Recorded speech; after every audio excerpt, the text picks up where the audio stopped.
The thief would have screamed if he still could. The huge spike stuck through his entire body was stopping him.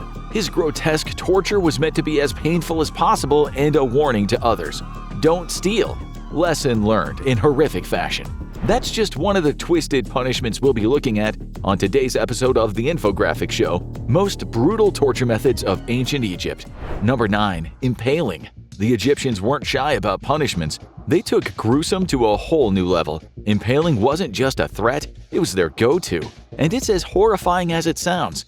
The condemned got up close and personal with a sharpened stake, sometimes greased if they were lucky. There were two ways someone could be impaled: vertically, hoisted above the stake for a slow, gravity-powered descent, or horizontally, stretched out like they were part of some twisted medieval luau. This was primetime entertainment too. Victims turned into rotisserie chickens for the crowd, with their suffering immortalized in hieroglyphics. Nothing says forever like being a slow roast carved in stone.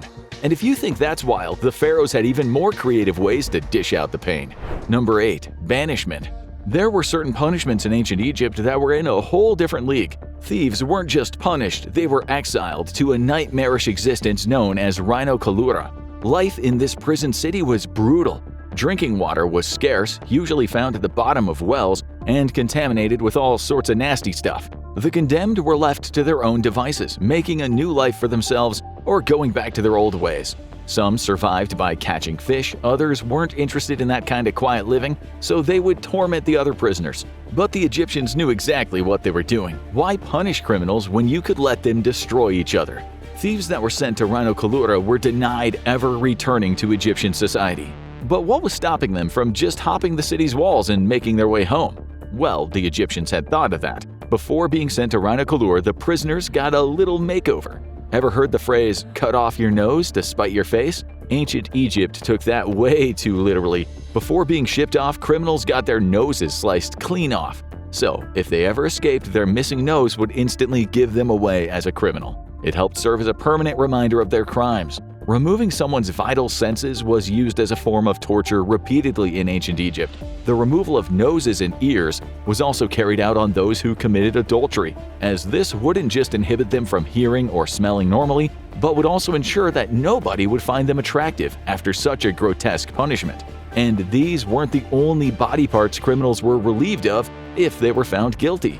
Number 7. Hand amputations. The iconic pyramids have become symbols of ancient Egypt, but these tombs were more than just monuments. They were sacred gateways to the afterlife. Inside, the Egyptians would leave food and personal items for the deceased to help them on their journey through the underworld.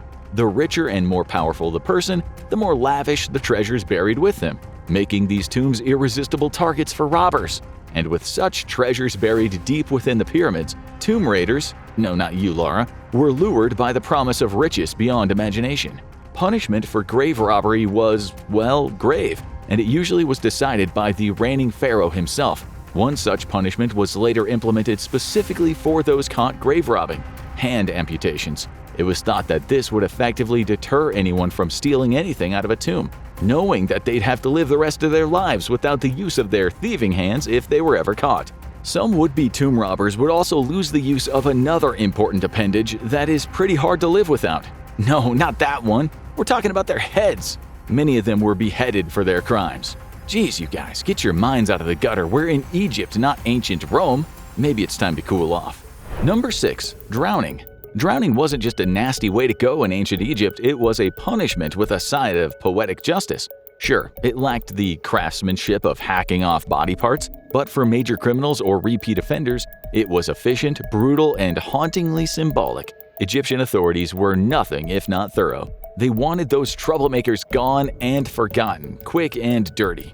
The condemned would be bound hand and foot, then shoved into a sealed basket like the world's worst gift package. From there, they were tossed into the Nile or some other watery grave, left to face the creeping, suffocating darkness as the water seeped in. With every panicked gasp, they drifted further from air, hope, and any shot at survival. But this form of execution wasn't just a quick fix. It carried symbolic weight. To Egyptians, water wasn't just life. It was a force of judgment. Drowning was a ticket not just out of society, but out of the afterlife altogether. For those lost souls, the Nile became a watery prison that swallowed them up, leaving no chance for redemption. It wasn't just execution, it was a one-way trip to nowhere. An altogether different form of punishment, but one that was no less torturous, was forced labor. Number 5. Slavery. Slavery was widespread in ancient Egypt. The guilty were sentenced to a life of hard labor and servitude. Some worked on construction projects, others were sent to gold mines in the eastern desert. And as we alluded to previously, imprisonment wasn't really the Egyptian style. Banishment to places like Rhinocolura or as far as Nubia were a threat. But enslavement was far more commonplace, and of course it came with its own share of torture too. A large number of Egyptian slaves suffered multiple bone fractures, the result of harsh beatings. With the lack of medicine or treatment to reset the bone, the pain endured by slaves was its own form of excruciating torture. It wasn't the only instance of whipping used for punishment and torture during Pharaohic Egypt either. Number 4. Beating of 100 blows. Archaeologists digging up the dusty remains of a commoner's cemetery at Amarna stumbled on 5 unlucky skeletons that told a brutal story. These guys weren't just whipped, they were shredded. They were covered in lashes, plus a few bonus stabs in the back for good measure. And for what? Stealing animal hides. That's right, they didn't even take gold or jewels, just some leather scraps. A wall carving nearby laid it all out, explaining that this was the official punishment for hide theft, a crime apparently punishable by ancient overkill. Why 100 blows? Because it's a satisfying number, and after that much thrashing, even torturers were ready for a break. The remorseful thief would be cornered by a gang of guards who would make it clear this wasn't a hug party. They would go in with whips, sticks, and probably a few elbows just for good measure. The thief would be left bruised, bleeding, and with enough holes to give a mummy a complex. By the end, our lucky offender would be rethinking their life choices and feeling like they'd just been through history's worst CrossFit class. Amarna was no tourist hotspot either. Back in its prime, it was Pharaoh Akhenaten's labor mill, a city fueled by grueling, back-breaking work to raise temples and palaces from the ground up. So it's believed these men were enslaved laborers building monuments by day and getting whipped senseless by night. Not exactly a job with perks, but ancient Egypt didn't do anything halfway. Now it's time to turn up the heat, literally. Number 3. Burning. Another form of brutal punishment that ancient Egyptians liked to hand out, burning. This agonizing and horrific torture method was often used for anyone accused of adultery. It wasn't just punishment, it was a fiery declaration of moral outrage.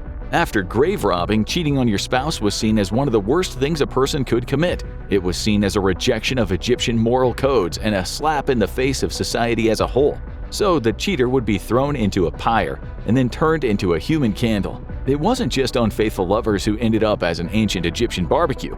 Anyone who was brave enough to defy the pharaoh's rule, rebels, traitors, and dissenters, faced the same fate. The victims were rounded up and turned into human torches, their burning bodies a harsh warning to anyone else thinking of stepping out of line.